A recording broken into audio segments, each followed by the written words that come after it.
In the interest of providing the highest quality treatment and education, we have invited the one and only Dr. Elena Michaels here tonight. Please give her a hand. Thank you. Thank you, Bob. Okay, thanks. Welcome. All right, I'm going to use a microphone. Testing, you can hear me? No, turn it on. Wrong microphone. How about this? Can you hear me now? No? Ah, I'm coming in loud and clear. Okay, good. So thank you all for coming tonight, and thank you, Bob, and thank you, Arthur. I know he's out in the hallway on a phone call. And Amy, and all of you, Mark, all of you who put the effort into doing what you can to educate people in this community, because we definitely have some problems in this community.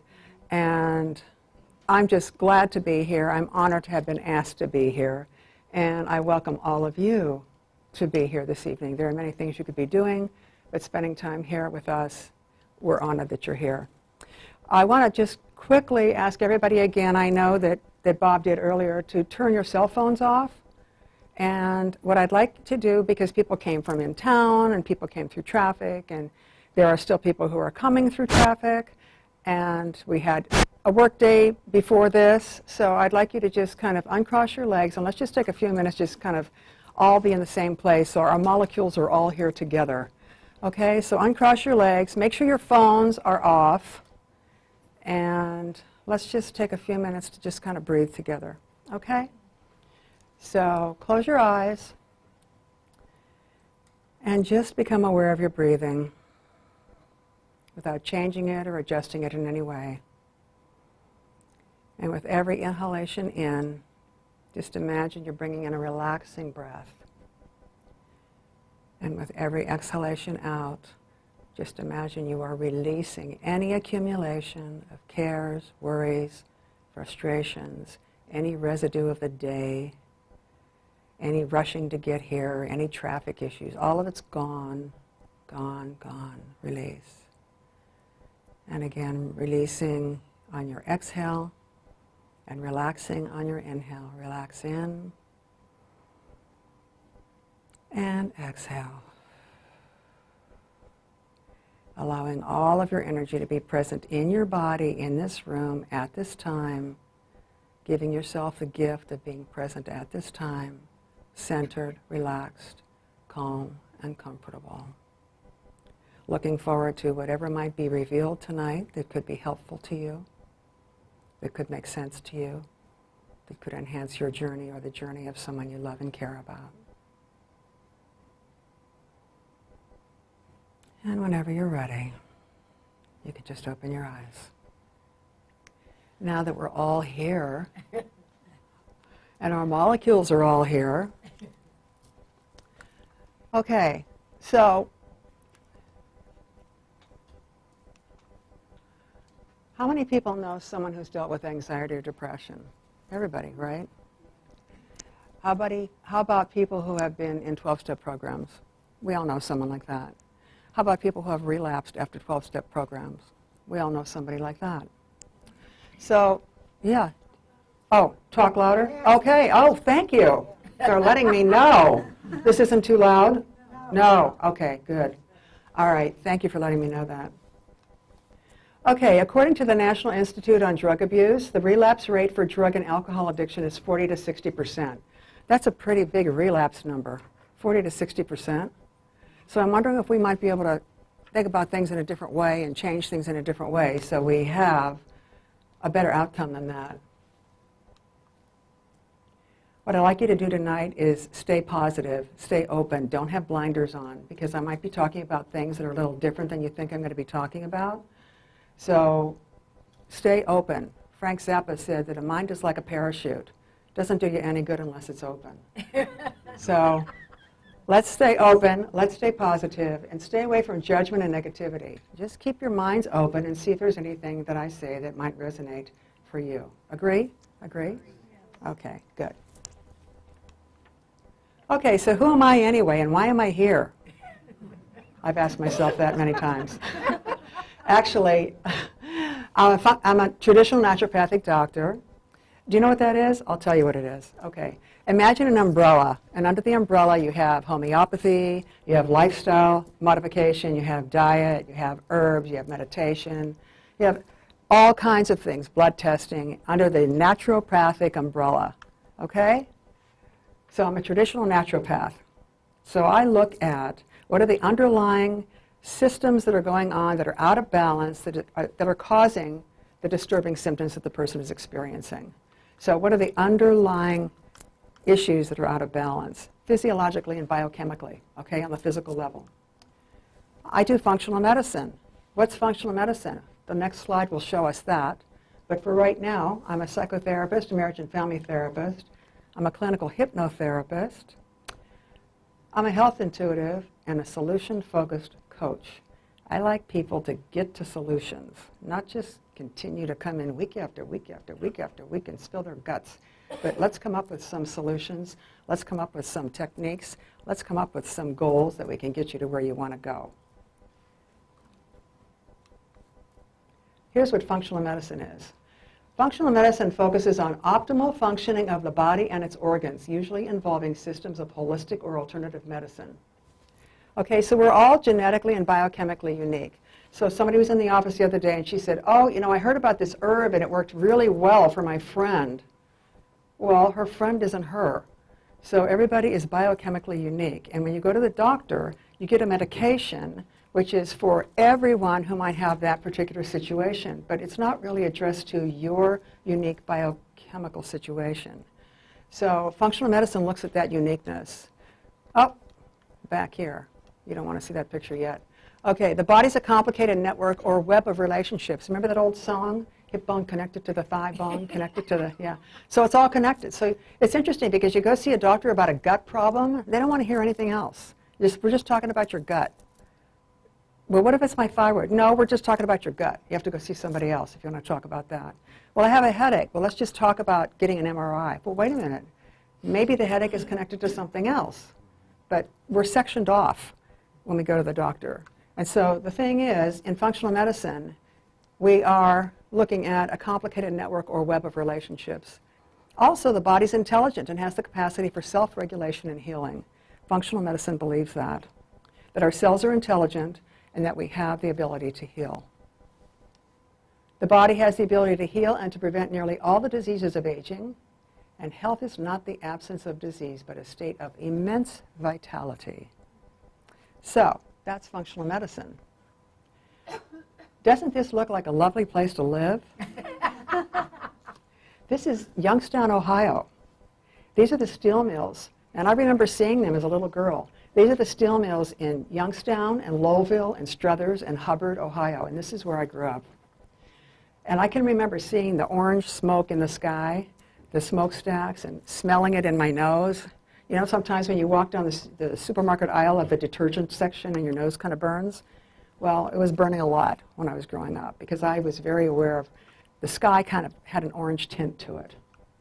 But there was a small town named Lowville that was next to Youngstown. I lived in Youngstown from the time I was 4 until I was 13, but I lived in Lowville from the time I was an infant until I was 4. My grandparents had a store in Lowville. Lowville was 2 blocks long, the downtown. They had an ice cream store, a little market, a bank, and a beer garden. That's what they called taverns, beer garden. Oh, he's over at the beer garden. So I couldn't figure out why they called it a beer garden, because it never had a garden. That didn't make sense to me. But anyway, so Lowville, Ohio, my grandparents had a clothing store, and they provided shoes and clothing for the workers at the steel mills and for the entire family. Shoes for the kids to start school. They provided Sunday best for people who were going to church.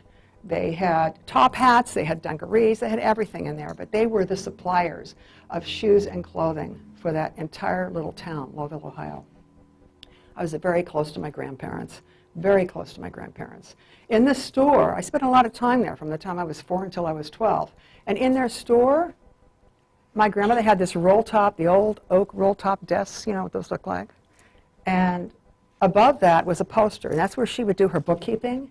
And the poster above that had a graphic. It was a very big poster. It was the only art in the whole store. And I was mesmerized by that poster. I just used to stare at it and wonder what it meant. It was very magical to me. And this is what it was right here. It was a big poster of that. And it was right above her desk where she did the bookkeeping. And I was kind of afraid of it and kind of mesmerized by it and wondered what it meant, and I never really got any answers. But a pyramid has been important to me my entire life. As a little girl, people may have doodled Johnny and me with a heart around it. I doodled pyramids with eyes. I don't know. It always just kind of really was something that resonated deeply with me. You've seen this before, right? It's on the dollar bill, of course. But what's it really mean? Anybody know? Let's look at it. It's got, stay with me here because I'm going to go a little esoteric, okay? 13 steps. 13 steps of brick and mortar, okay? 13 states were in the Union at that time when the dollar bill was drawn up like this. But 1 plus 3 equals 4. Now that's a strong number. That's a powerful number. I'm going to tell you why in a minute. Oh, one more thing. See, it's not finished at the top. There's a space. See this space right here? That means it's a work in progress. There's always room to grow. That's what that means. Okay, so here we have the 13 steps, the 1 plus 3 equals 4. A pyramid has 4 corners. Here they are: physical, life, mental, mind, emotional, truth, and spiritual love. There's our pyramid down there, and here's the 4 corners. These 4 corners create a very, very strong foundation. They allow the pyramid to build up to the point at the top. If one of them is shaky, it's not going to build up to the top. From that firm base, growth, ascension, and mastery can occur. See the top up there? You don't get up there unless you work on these 4 sides. The only way to move up to the center point at the top is to have each side moving up equally. That means no side can be neglected. That's why when I was a psychotherapist and people would come in and talk about their problems and talk about them and talk about them and talk about them and talk about them, and they'd walk out after having talked about them, and I'd think, something's missing here. They're just talking about them and keep themselves frozen in those problems. There has to be something else. And I remembered the pyramid and its 4 sides and how a holistic approach would be much more effective. So I went back to school. Now look at this image again. The top says, God has favored our undertaking. That's Latin right there. The bottom says, a new order has begun. Novus Ordo Seclorum. 1776. That's what those Roman numerals are. So when's the Declaration of Independence signed? Anybody know? July 4th, 1776? That's what I thought too. But no. It was signed August 2nd, 1776. I didn't know that. Well, I thought, gee, that's interesting. August 2nd, 1776. So let's go back to the numbers again. I always like looking at numbers and the symbolism of numbers. So August is the 8th month, and it was the 2nd. So it's 8 and 2 is 10. And then you add the 1 and the 7 and the 7 and the 6, and you get 31. 3 and 1 equals 4. That's interesting. Kind of a coincidence. 4 again. So again, the date the Declaration of Independence was signed was a 4-day.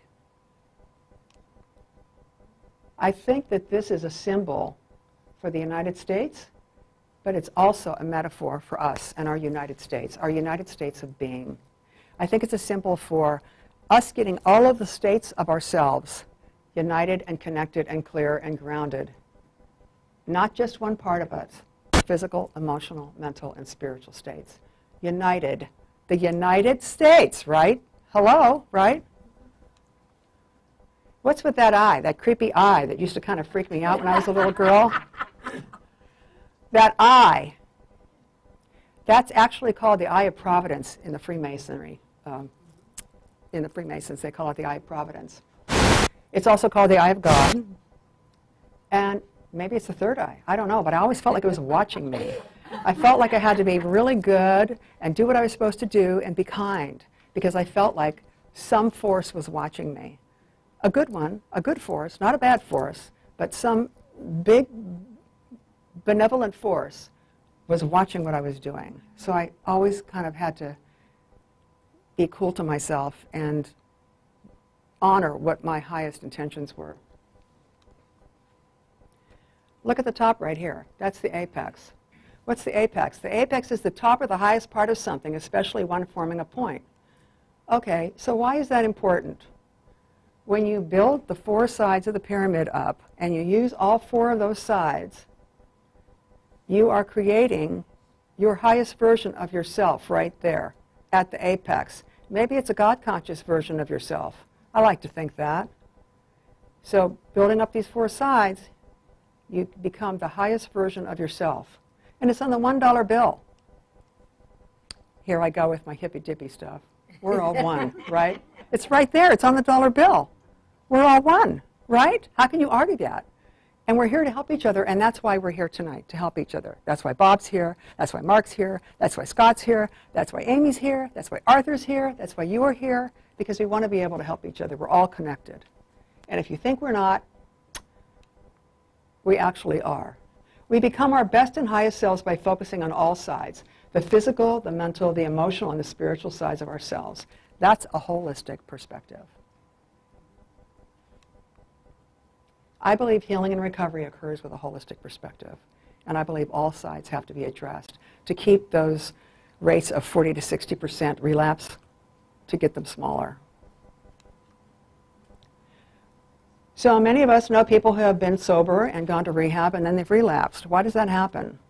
Why does somebody relapse? They're so good. I've seen them in my practice. They go 30 days, they come back, they look fabulous. They're so high, they're so happy, naturally high. They just feel so proud of themselves. They feel so good about themselves. And then bam, they're using again. What happened there? They never hit their bottom. What? They never hit their bottom. Possibly. Or maybe they didn't go deep enough. Right. And that's Yeah, good. So according to the National Institutes, again, this slide, the relapse rate for drug and alcohol addiction is 40 to 60%. Okay? 40 to 60%. What's going on here? Let's see if we can figure it out. 35% of those who are sober for less than a year will remain sober. That means 65% relapse. 65% who are sober for less than a year relapse. That's a lot. 50% of that 35% who remain sober for 1 year will relapse. So at that point, we only have 70% that are sober. However, after 5 years, the relapse rate is less than 15%. What this means to me is that your body, in a short period of time of a year, doesn't have a chance to adjust to the new way of being because it's been used to having chemicals. It's been used to having alcohol, drugs, food, even behaviors. When I talk about addiction, I'm not just talking about drugs and alcohol. I'm talking about behaviors like excessive spending, gambling, excessive shopping, things like that, food, overeating.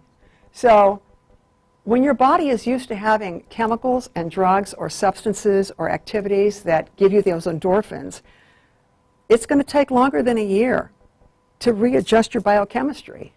That's why after 5 years, less than 15% relapse. Because by then, the body has made its adjustments. It takes time for your systems to make their adjustments. So we have to do something in that first year, different than we're doing, because 65% of people are relapsing. We have to do something different of that 17% who can remain sober in the first year. That's too low of a percentage. And it's very disheartening to someone when they relapse. They feel like a failure. It's a horrible feeling for them. And it doesn't do any good to have them feel bad about themselves, because the worse they feel about themselves, the more they're going to start using again. Can a holistic perspective of treatment ensure a more optimistic outcome? I'm 100% sure it can. 100%. Okay, let's look at the pyramid, the physical side, life. Well, without our physical bodies, we wouldn't be standing or sitting in this room right now. We need these physical bodies, right? Our physical bodies are the temples of our spirit. Temples are sacred places. They need to be cherished and well taken care of. Go into a temple or a church, it's immaculate. They take really good care of it. We need to do that for our bodies. People who take care of their bodies really well are less likely to abuse them. People who abuse their bodies don't take care of their bodies. People who are using are not taking care of their bodies. So we need to take care of our temples. That's where our spirit lives, inside our physical temples. So your physical body is like a vehicle. Now, if you don't give your car the right fuel, it's not going to get you where you want to go. You can scream at it, you can yell at it, you can kick it, you can get depressed about it, you can get anxious about it. It's not going to get you where you want to go because you need to have the right fuel. You put water in your car, you're not going anywhere. You put the right gas in, you're going somewhere. So here's an inflammatory state right here. We all know that. You cut your finger, it gets red and inflamed. Everybody knows what that feels like. It's injury leading to pain, leading to disturbed body function. But there's inflammation on other levels as well. How about inflammation you can't see? How about inflammation in your brain? How about emotional pain that you can't see? When you look at someone, you can't really tell if they have emotional pain. You can't really tell if they have brain fog. You can't really tell if they have disturbed mental function or if they've had a brain trauma. They look kind of normal. But that's all inflammation. And inflammation is discomfort. And discomfort means, I want to get out of this discomfort. I want to get out of this uncomfortable state. What can I do fast? And there you go. I'm going to go shopping.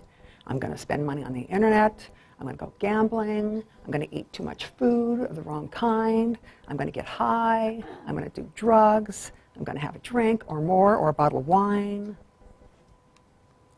Systemic inflammation is when the body's physiology and biochemistry are out of balance and the body becomes systemically inflamed. Sometimes you can see that. It's hives, it's psoriasis, it's things on your skin, redness, rosacea, things like that. But sometimes it's not visible. You cannot see brain-gut inflammation, and you cannot see mood issues. You can't see them, but they're there. This is a quote from Mark Hyman, who is a very well-known MD.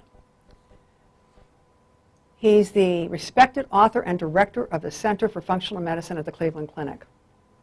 He says, most of the chronic inflammation in our bodies is diet-related. In the arteries, it's chronic inflammation and can lead to heart disease. In your joints, it causes swelling and pain. In the gut, inflammation throws off the balance of helpful bacteria and causes direct damage to the lining of the intestines. In the brain, it's linked to anxiety and depression. So from this, we kind of get the idea that we don't want inflammation. Because if we have inflammation systemically, our brain's in our body, it's part of our system, so we're going to have inflammation in our brain.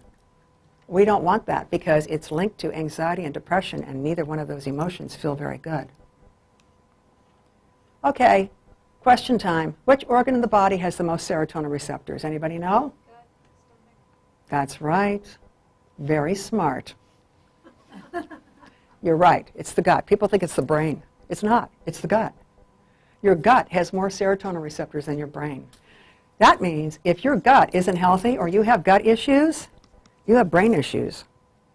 You cannot have gut issues without brain issues. And those brain issues are anxiety, depression, memory loss, brain fog, even OCD, things like that. It is the gut, for sure. So if you have a healthy gut, you have a healthy brain. You have better mood. Better mood means less self-medication with substances or activities. It also means less drug, alcohol, and food use. So poor diet. I know we're not all eating those donuts, but that's just an example of a bit of poor diet. Leads to systemic inflammation. Your whole body, including your brain. Leads to brain and gut inflammation. Leads to anxiety and depression. Leads to drug and alcohol and behaviors that are addictive behaviors. There's no way this is not connected to that. There's no way this is not connected to that. There's no way this is not connected to that, that, and that. It's all connected. Let's talk about the thyroid. My stepfather was a brilliant psychiatrist.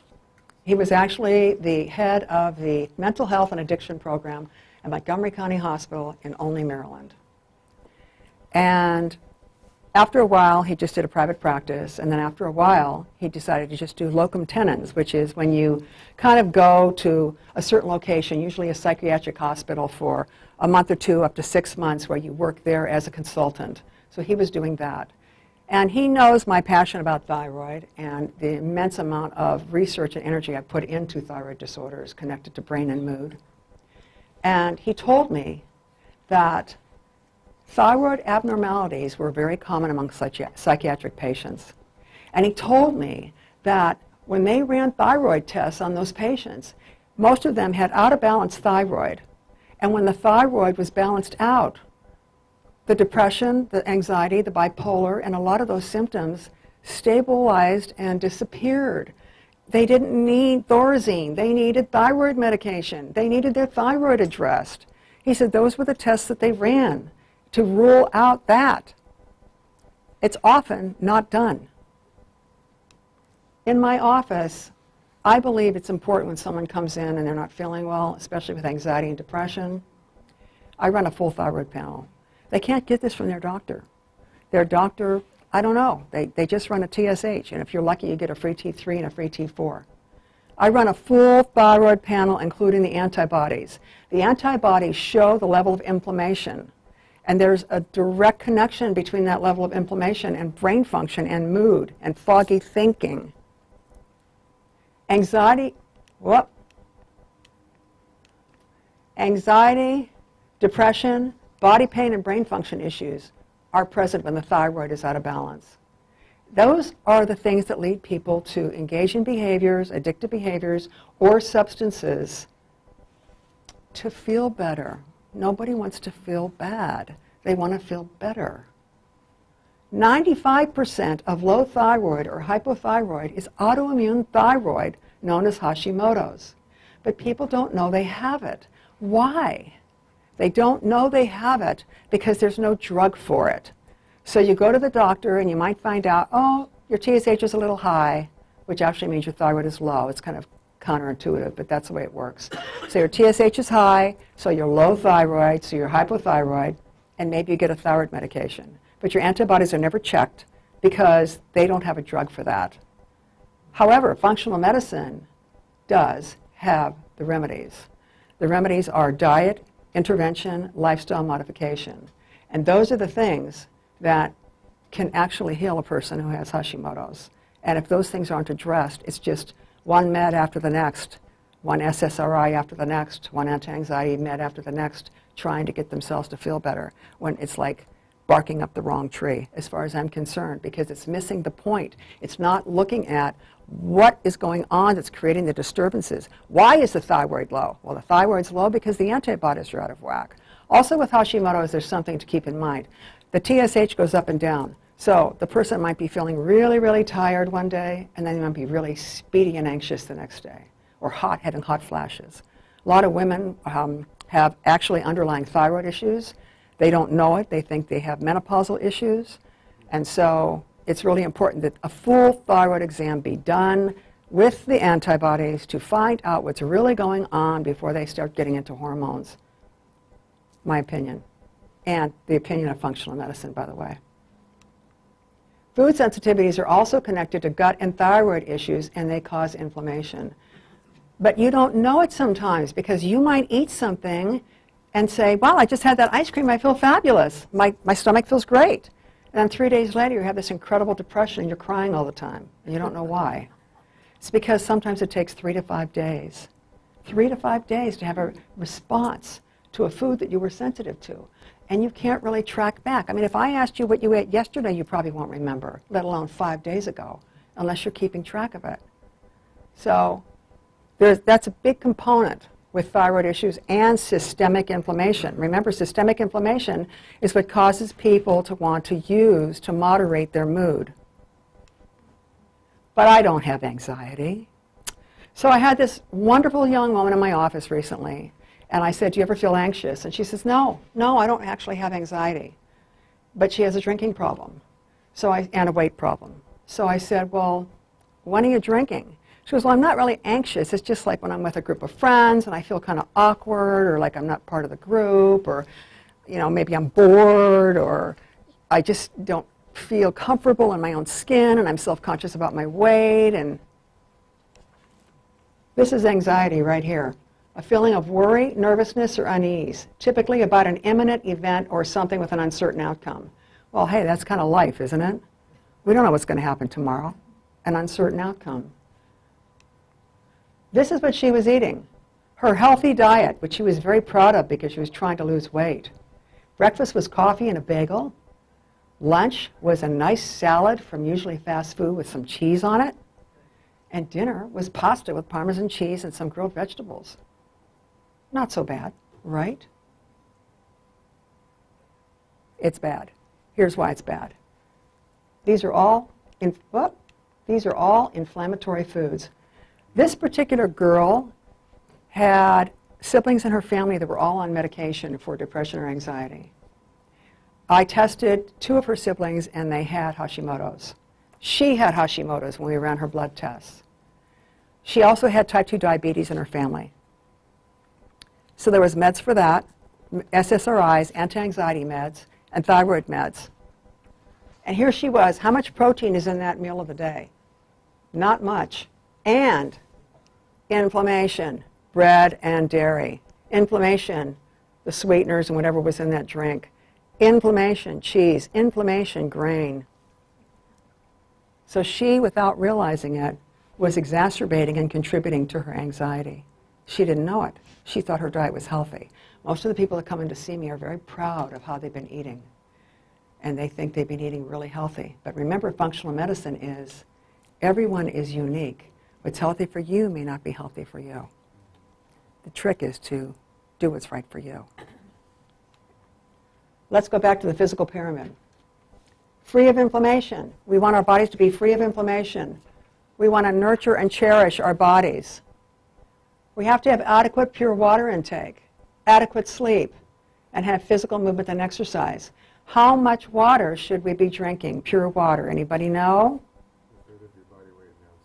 How much? A third of your body weight in ounces? Half. Half of your body. Half your body weight in ounces. Thank you. Half your body weight in ounces. So if you weigh 150 pounds, 75 ounces of water. Coffee doesn't count. Tea doesn't count. Fruit doesn't count. Just the water. Half your body weight in ounces. And movement. You don't have to be working out at the gym 3 hours a day. You can go up and down the stairs in your house a few times. Go out and take a walk. Moving your body every day, get your electricity going. Let's move into the mental section. What do you say when you wake up in the morning? Now just think about this for a second. You wake up in the morning and what do you say to yourself? Oh my God, I didn't get enough sleep. Oh, I have to go to work today. I hate that job. I got to find something else. Oh, I have to go see my boss today. Oh my God, I didn't do the dishes last night. I'm going to go downstairs and see that filthy sink. We don't say positive things to ourselves when we wake up. And our mind is very fertile at that time. When you wake up in the morning and before you go to sleep at night, your mind is very fertile. Oh no, I didn't sleep well. Now I have a bad day. I don't know if I can handle any more stress. I've got that test today. I don't feel like I studied. I'm not prepared for the business presentation today. Or I'm fat. Oh, I'm looking old. My hair's a mess. I'm a mess. We don't say nice things to ourselves when we look in the mirror. Every cell in our bodies has intelligence. So be careful of what you're saying to yourself, because every cell in your body is listening to what you say. You're the boss. Every cell is waiting for direction. It's kind of like a construction site. All the guys are kind of hanging around on their cell phones waiting for the boss to show up and tell them what to do and how to build what they're building. Our cells and our organs are getting directions all the time from our brains. If we aren't giving conscious directions to our body, we're giving unconscious directions to our body. So if you're not consciously aware of what you're saying to your body's getting messages, but they're not conscious ones.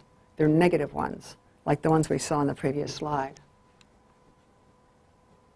Our words are very powerful. You've all heard this. In the beginning was the Word. The Word can create realities. The words that you use can create your reality. We're magicians. We have the power to create our world, the world we live in and breathe in. I have the power to create my own world. You have the power to create your own world. Not her world, but your world. The world we live and breathe in, the world of our physical, mental, emotional, and spiritual bodies. We do it with our words. Our words have power. Louise Hay, one of my favorites. She passed on this past year recently. You've been criticizing yourself for years and it hasn't worked. Try approving of yourself and see what happens. I'm going to tell you a magic wand right now. Wouldn't you like to have a magic wand so you could be more of a magician in your life? The magic wand is 2 words. I am. Whatever you say after I am is creative. If you say I am fat, your cells go, okay, boss, we're fat. We're going to be fat. You say I am calm and comfortable no matter what, your cells go, okay, we're calm, we're comfortable. No matter what's happening, we're cool. Whatever you say to yourself after I am. So beware of what you say after I am. Those are very, very powerful, powerful words. That's your magic wand. Remember, you're magicians. You can create your world, create your reality. Our perspective changes when we use more positive and empowering words. Well, you don't have to write I am beautiful on your mirror if you don't want to. In lipstick, it looks really nice. But anything that's powerful, I recommend that people use little index cards and put things on their mirror like, I am feeling really good about myself. I am looking forward to great opportunities coming my way. I am calm and comfortable regardless of the situation. I am feeling better and better each day. Things like that. Just put them on your mirror. So when you look in the mirror, that's what you see as you groggily get out of bed and head to the bathroom. You look in the mirror and you see that. Watch yourself and see what you say to yourself on a daily basis. It will surprise you. Let's go into the emotional section.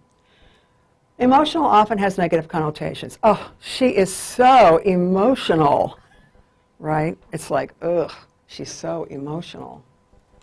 But what does emotional really mean? It's a natural instinctive state of mind, deriving from one's circumstances, mood, or relationships with others. Powerful, tender, loving, sensitive, instinctive, intuitive. There's the gut again, gut feeling. Well, these are nice things, aren't they? Don't we all want to feel those things? Our mood and our perspective and our intuition, which was part of the definition of emotional, are all important for our happiness and emotional comfort in the world. Also authenticity. You know what I mean by that? That means you do what you say. That means if you say, yeah, I want to do that, let's do that, let's plan it, you plan it and you do it. It doesn't mean you're just talking just for talking. It means you're planning it and you're saying you're going to do it and you're authentic. What you say and you behave, what your words are. Now, it gets very confusing sometimes, especially in some kinds of relationships where someone says, gee, I really love you, but they're manipulative and they're battering you. It's very confusing. That's inauthenticity. They're saying, I love you, but they're not behaving like they love you. So authenticity is really an important part of the emotional component of our happiness. The emotional rabbit hole, we've all been there, right? You start going down, deep, deep, deep. You know you're going down. You don't want to go down, but you can feel yourself getting deeper and deeper and deeper. Doesn't feel very good. This is not my desktop. Honest. But this is a very crowded desktop. Now, you've all used computers. How does your computer work when you have a desktop like that? Not well, right? It shuts down. It freezes. You get angry. The applications don't work. It's slow. Okay? Our minds are the same way. What happens when you have too many windows open? Too many windows open in that last slide. Well, look at this guy. He's got so much going on. That happens with our emotional selves. We've got so much going on that we can't think straight, and we're out of balance. Balance is a key for emotional well-being. So how do you get balance? I know what it feels like to be out of balance. I've been meditating a long time. I can feel it. I kind of have to stop everything and restart the computer, even if it's just for a couple minutes.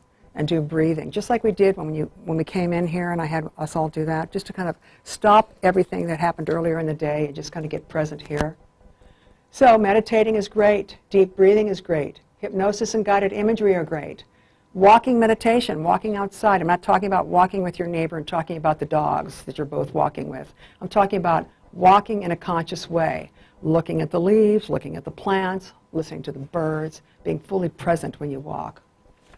And being outside in nature. And if you can't be outside in nature, get to a window and look at a tree or look at a plant on your desk. Something that is alive will connect you and help you restart your computer. What would happen if you never took the trash out in your house? This isn't my house either, I swear. It would be so cluttered and there would be so much garbage in there. There's no place to walk in this house. There's no place to move around in this house.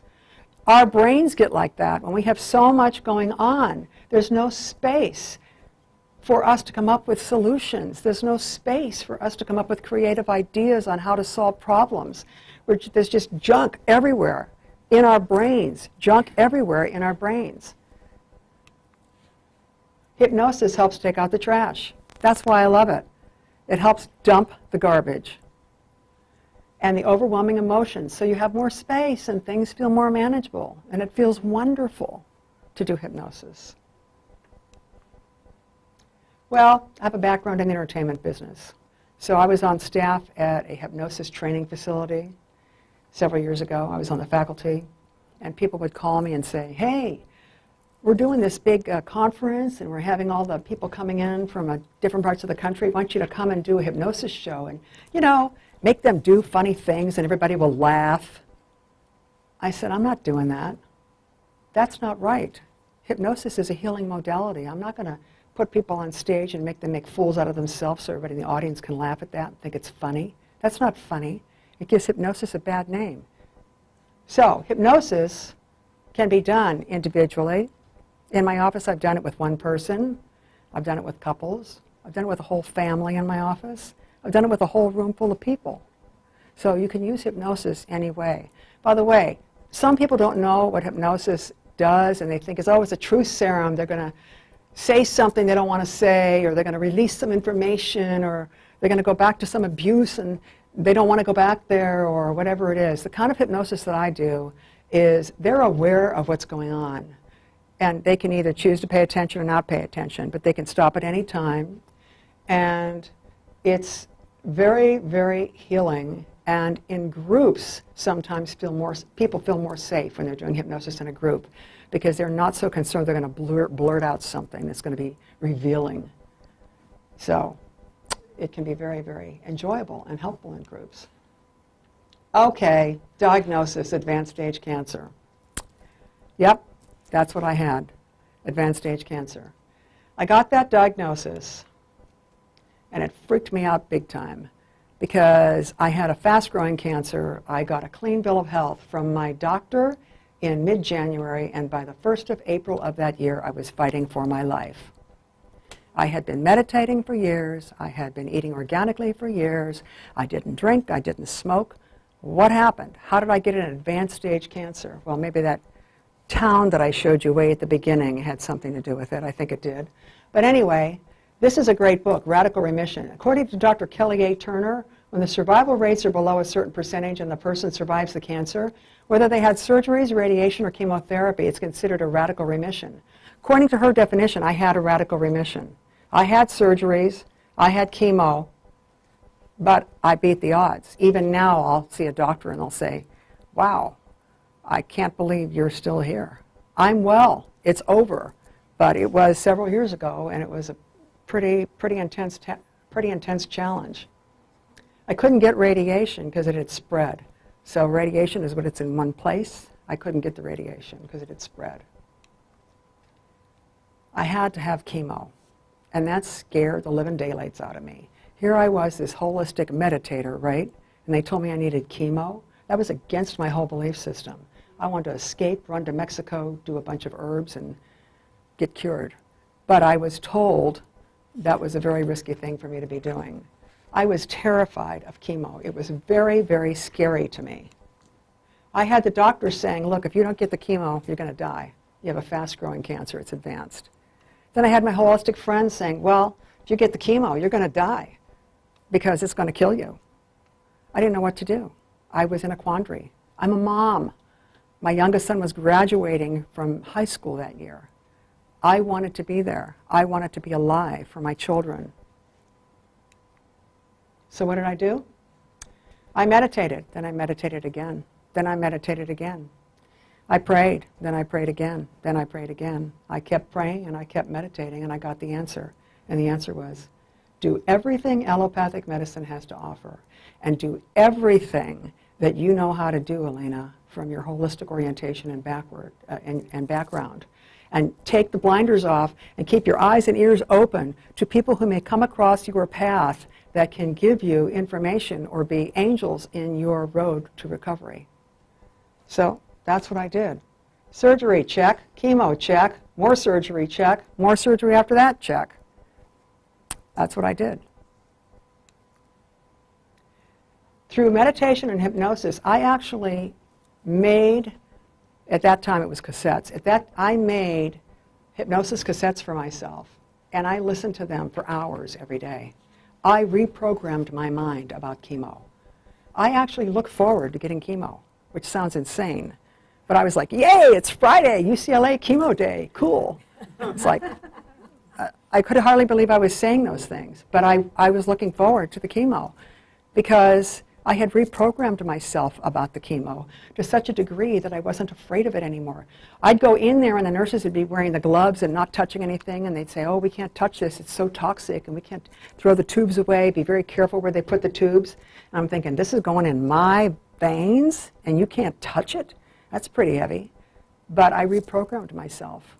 And because of that reprogramming, through the meditation and the hypnosis, I was able to change my emotions about it. The terror and fear were gone. They were replaced by calm and trust. And I healed, and here I am. So there are two parts of the nervous system. And this is really important, especially for you, those of you in the back who might be on your phones. This is really an important part. The nervous system has two sides, sympathetic and parasympathetic. The sympathetic side is rushing, cramming, busy, sending texts. I got to go here, I got to go there, pedal to the metal, I got to take care of this, I got to return that phone call. Always on the phone, social media, this and that. The parasympathetic is the relaxed, calm, trusting, releasing, healing side of the nervous system. Most of us are sympathetic dominant. Our bodies, minds, and emotions can't heal unless we're in balance. And since most of us are sympathetic dominant, we have to use more parasympathetic activity. Parasympathetic activity is very relaxing, and it's the only place your body can heal. If you are in sympathetic dominant mode, your body cannot heal. It can only heal if you're in parasympathetic mode. And I show people in my office how to get into a parasympathetic position within a few seconds, and they're in that position, and I say, okay, now just stay in that position for a few moments. I'm going to time you. And they'll open their eyes when we're done. They'll say, how long was that, 5 minutes? I go, no, 30 seconds. Because your brain doesn't know time. So you can spend just a few minutes doing something, and your brain will think you've done it for an hour if you program yourself appropriately. Our bodies, minds, and emotions heal only in parasympathetic mode. Now, when you're in parasympathetic mode and you're more in balance, you don't need to self-medicate with drugs or alcohol or food or behaviors because you feel good already. You're relaxed, you're calm, you're comfortable. You don't need to self-medicate in any way. You're feeling great. You are more in balance with parasympathetic mode. Let's talk about the spiritual side. Relating to or affecting the human spirit or soul as opposed to material or physical things, intangible, not concerned with material values or pursuits, sacred, non-secular, or non-religious. Okay? I'm not talking about religion when I talk about spirit. I'm talking about spirit, which is above and beyond any religious dogma. Look at this guy. Doesn't he look happy? What's he doing there? He's drinking spirits. Alcohol is often referred to as spirits. Don't you think that's interesting? Mm-hmm. Spirits. I'm not feeling really great. I think I need some spirits. Okay. When people use, have you ever tried to get someone to stop using or stop eating or stop spending? Doesn't work, right? They just get more secretive and more clever in how they do it to hide it from you. What they feel is physical or emotional pain, depressed, anxious, lonely, and isolated. That's what leads people to use or to engage in addictive behaviors. What they want is to be soothed, comforted, included, safe, and loved. That's what they want, but they're not going to get it from that bottle of spirits, and they're not going to get it from those substances, and they're not going to get it from that excessive shopping online, and they're not going to get it from that gambling. They're not going to get it from having sex with people they don't really know. They're not going to get it from that. It's going to have to come from a different place, deep, deep, deep inside of them, their spiritual core that they have to remember that they have or learn to connect with. A hole in the soul leads people to feel separated and empty, and a hole in the soul is what leads people to use to want to fill that hole in the soul. Helping people find that connection is a powerful part of healing. That's why some 12-step group activity is really important, because you go to a 12-step group and everybody's holding hands at the end. Keep coming back, it works, you know. And there are people there that are sharing their stories, so you don't feel so weird. You don't feel like you're the only one with the thing going on. And you see other people and their situations, and it's very comforting because you feel included. You're not so isolated. You're not so isolated and alone anymore. That's a big part of 12-step groups. And I want to say something about 12 steps. It's not important that everybody go to 12-step groups. I've had people get greatly healed without ever going to a 12-step meeting. Some people don't like to go for whatever the reason is. They have various reasons that they don't want to go. But it can be great for some people. And it's a wonderful organization. The second step is acknowledging that there's a greater part of yourselves, a spiritual connection. And that's what people don't have when they're using. They don't feel connected to anything. They feel isolated and alone, out there just floating around. What's the point of life? Okay, working on all sides with a holistic perspective is conducive to balanced healing. We've talked about the 4 sides. The physical side can't be neglected with focus just on the mental, emotional, and spiritual. I'm a naturopathic doctor, so I look at the physical side. I don't just do talk therapy or hypnosis, because I think it's important to look at the physical side. If that's not addressed, you can talk till you're blue in the face. If there's out of balance physiology or biochemistry going on in a person's body, it can't be fixed until you address it on the physical level. You can't get to that apex, the best part of yourself that you can be, unless you work on all 4 sides simultaneously. No matter what has happened in the past, each morning we are born anew. And that's really important to remember, because there's so much shame about what happened yesterday or what you did or how you screwed up or how you used and how you did something you shouldn't have done or behaved the way you shouldn't have. But every morning you get a new chance, and it's important to remember that.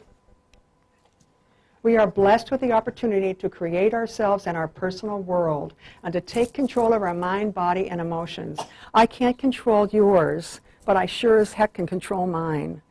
And that's my job, is controlling mine and letting go and allowing you to just do your thing and follow your path. It's hard. Really, I'm a therapist too. It's hard, you know, but you have to let people do their own thing and follow their own path. You can move yourself from being a victim and from victimizing yourself to being a master of your life. And when you feel like you're a master of your life, there's nothing better than that feeling. That is just the best. Hope springs eternal. Every morning when the sun comes up, we have the power to change and create our lives. Every morning I go out and I look at the sun on my back patio, and I just feel it on me, and I think, it's a new start. I have another chance. I'm still here. I get to do it again today in a new way or a better way. Remember, it's up to you. Help is available. You are not alone. You can do it. Others have. I have. You can. My favorite, Glenda the Good Witch. Love her. You've had the power all along, my dear. That's what she said to Dorothy when Dorothy That's what she said to Dorothy when Dorothy couldn't get to where she wanted to go. She said, hey, you've had the power all along, my dear. You just didn't know it. And you have the power all along, too. Just remember you have it. Thank you all for being here tonight, and bless you.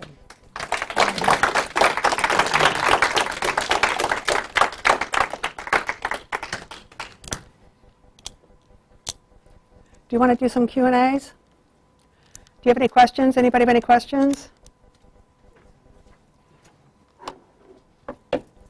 No questions? Yeah, here, let me get you on the microphone. You have her on the microphone, Bonnie? This is my comment. She's my daughter. She's my eldest of 6 children. And I'm very proud of her because she's been through a lot. Many different kinds of things, which she hasn't even gone into. But she's been through a lot, physically, emotionally, and everything. And she's come out beautifully. And she's done very, very well, and I'm very proud of her. Oh, thanks, Mommy. That's very sweet. Well, that was nice. I have a question. If you could touch on the difference of causation and correlation. So when you were talking about the donuts leading to the disease, where there's cause and effect, but there's causation is not always correlation, or causation is not correlation. Can you talk something about that? I don't think I understand the question. No. So. Yeah. Do you? No. No. Okay. Let me think about. Now, how do framing donuts that cause question. inflammation? Is that the question? Is it causing inflammation, or is there a correlation with eating the donuts and influencing an effect? I don't want to say effect, but. Okay. Well. Do you see what I'm saying? Kind of. Well, I think. So what I'm going to say is, how do donuts connect to, and what do they cause? Okay, first of all, donuts are flour and sugar and fried, okay? So those things are all inflammatory. So eating those things causes an inflammatory cascade in the body systemically. And since your brain is part of your body, it's going to be causing inflammation in your brain. So you might feel great after you eat that donut because it's got a lot of sugar in it, so you have the rush. But you will crash afterwards. You will feel fatigued afterwards, and you will be creating a systemic inflammation in your body. And when you have systemic inflammation, you have a brain inflammation. Remember, brain is anxiety and depression. And then you feel like, I need to do something to feel a little better. What can I do? Gee, that wine looks really good, or that kind of thing. So does that make sense? Yeah, so to clarify that, so with the causation correlation thing, is with causation, we can always look back and it's asking the question, what really is causing?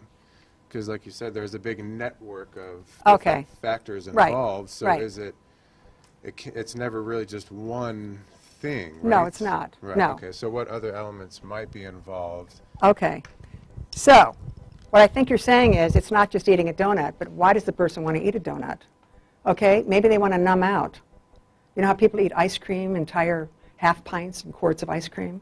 They just want to numb out. They want to numb out because they aren't happy, they aren't feeling good, they're anxious, they're worried, they're bored, they're lonely.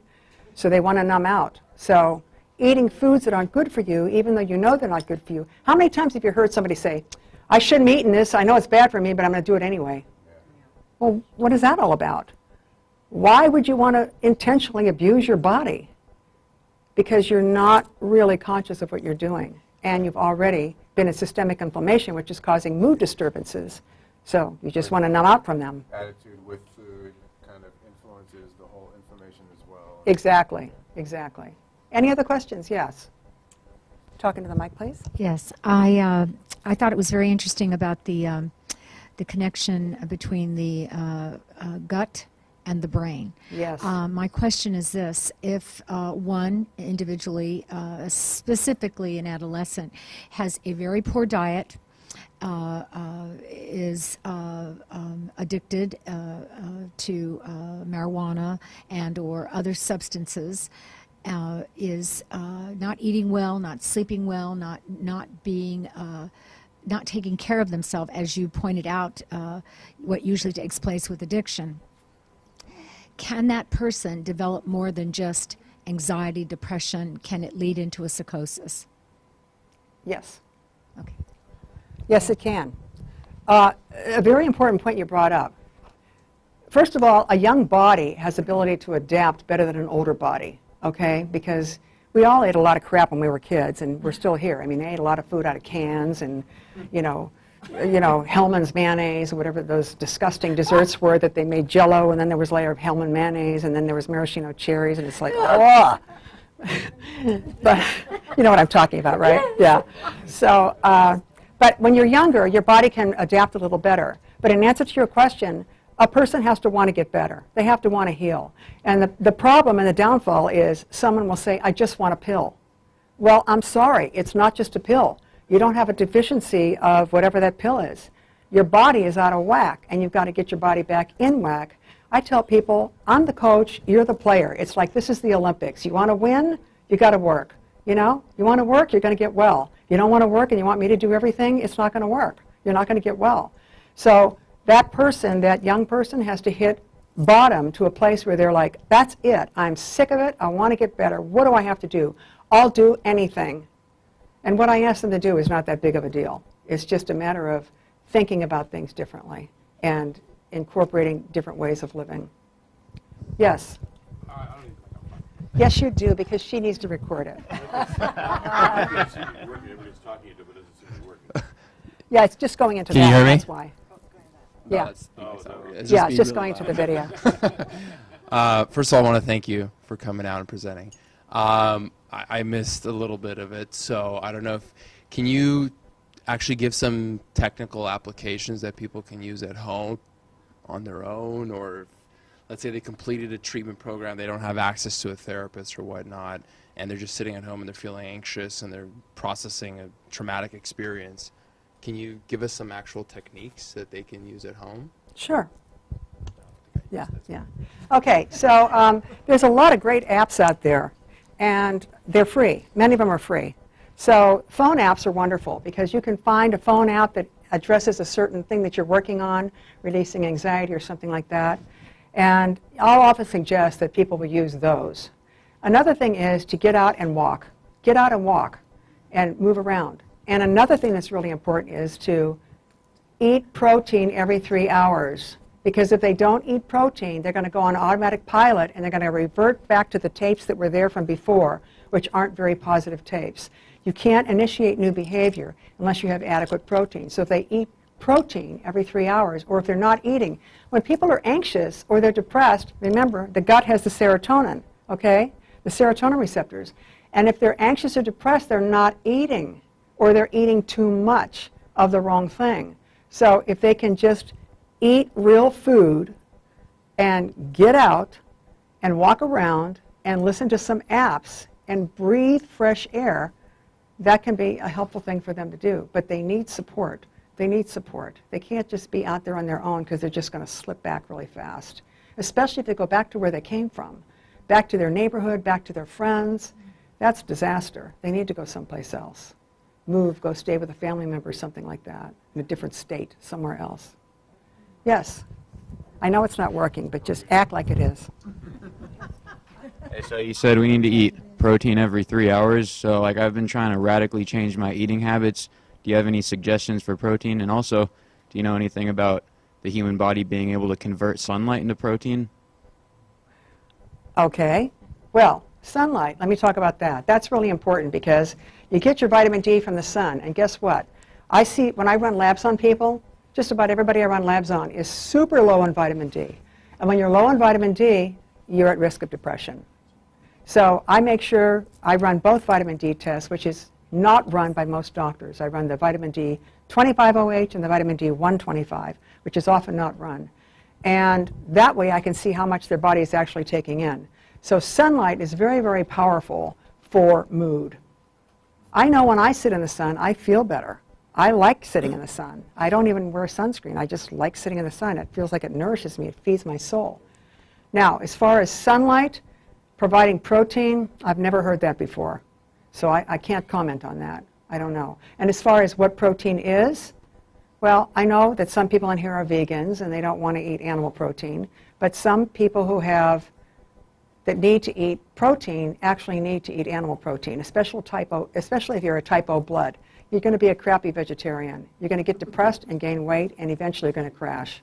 So in my experience, that's what I found. I myself was the perfect vegetarian. I made my soy milk from scratch. I didn't eat anything that was from an animal, anything that had eyes. And I was so proud of myself, and I did it for a few years, and I felt fabulous.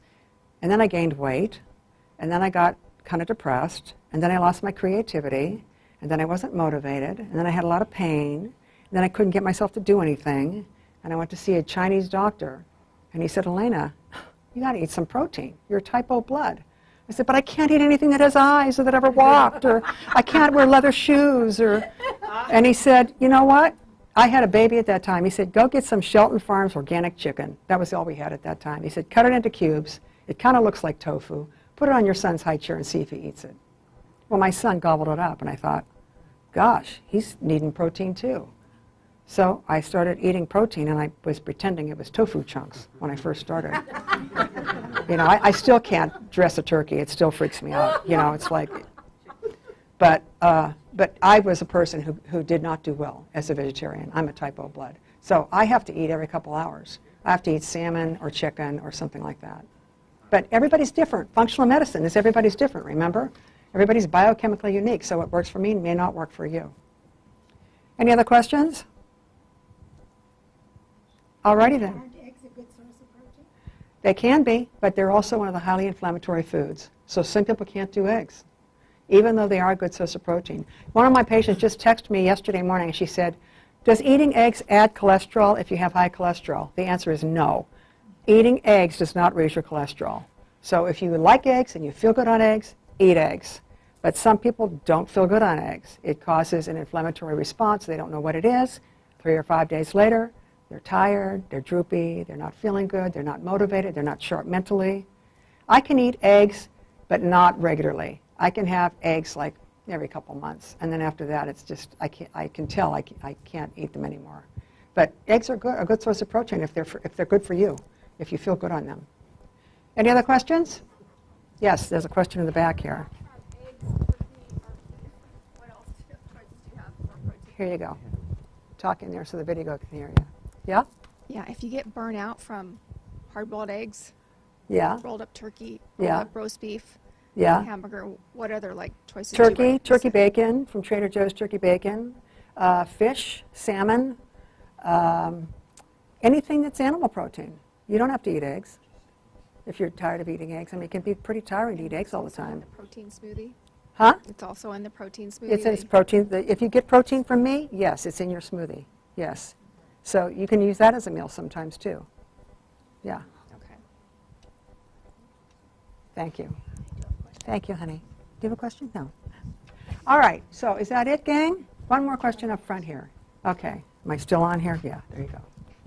There's a whole demographic of young people that are inside continually playing video games and poor diets, very, very poor diets, living on Cheez-Its and other fast food, sodas, etc. Would those particular individuals be candidates for low vitamin D and Yes. anxiety and depression? Yes. Yeah, watch them play a video game. See how they fight with each other. Our kids used to have a video game, Super Mario Brothers. Remember when that was out? They locked themselves in their bedroom, dark shades all day long. They'd scream at each other. They'd fight. They'd be punching each other. They'd come out of there with bags under their eyes. They were a mess. You know, when that video machine broke, we never fixed it because then they started going outside and riding bikes, and the bags under the eyes disappeared. But they're your kids. You're in charge. You're the parent. So, you know, you have to have the right food there for them. You have to go through your cupboards and have the right food there for them so that when they're craving something, the only choices are what's in the refrigerator or what's in the cupboard, which is okay. Not bad food. Things not in boxes. You know, you want to stay away from boxed food, real food. Have cut up vegetables in the refrigerator, you know, things like turkey slices in the refrigerator. So when they're hungry, that's what they're going to eat. And yes, the deprivation of the vitamin D is very, very important. They need to get outside. Kids, when we were young, we were always outside until our mothers would call us, come home, come home. Hours later, we wanted to stay out forever. You know, kids don't do that anymore. They need to get out more. And do it as a family. Take your kids out as a family. They're not going to go on their own. Anything else? Bike riding is the best thing because you get exercise and you get sunshine. What is? Bike riding. Bike riding. Riding a bike. I rode a bike every day from the time I was 12 years old till I was 18. Yes. My mother is going to be 89 next month.